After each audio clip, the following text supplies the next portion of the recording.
ice your life and turn the ashes into magic, yeah, yeah. Taking all the hate, I'm in the sky. Resident Evil Afterlife is kind of like ordering a supersized combo meal when you're starving. It looks flashy, has everything you think you want, and gives you a quick dopamine hit. But afterward, you're like, was that really satisfying? Or did I just eat a CGI burger? Let's break it down. Let's talk about the plot. Afterlife picks up after Resident Evil Extinction, with Alice, played by Milla Jovovich, is still on her anti-Umbrella crusade, but this time she's bringing the Matrix with her, literally.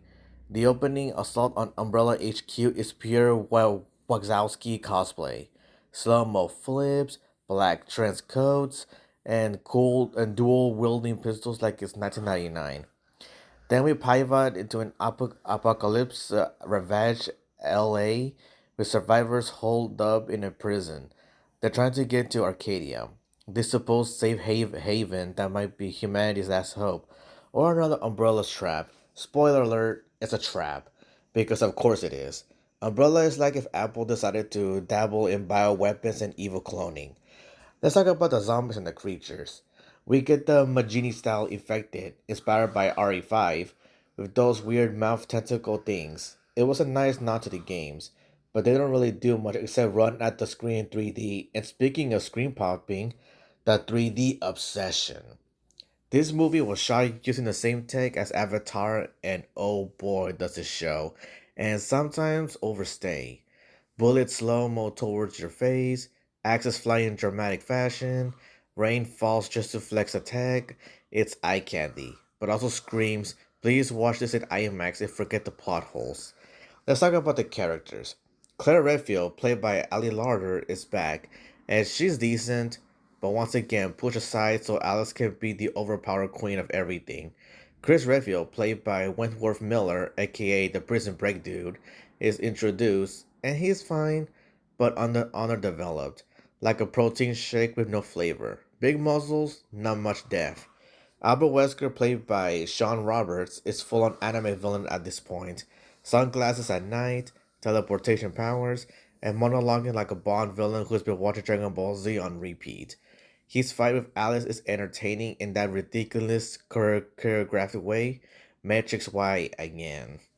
Let's talk about the game to movie translation. It pulls visual and enemy inspiration from RE5, and that's cool on paper. You got the executioner Magini and references to game lore, but the soul of Resident Evil, the horror and suspense, is long gone. At this point, it's a video game cutscene pretending to be a movie. Well, here are my final thoughts of the movie.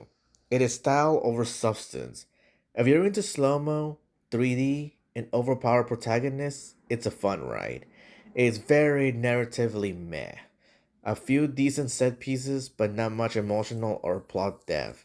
The game fans will either love the references or groan at how hollow they feel.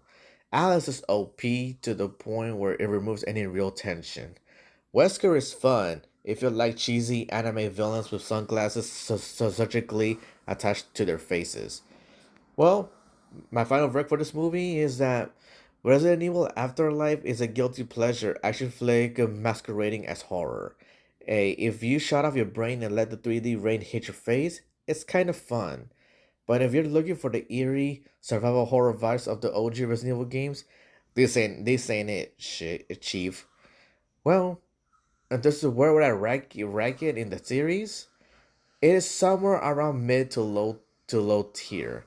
It's definitely above the final chapter, but nowhere near the first one. You know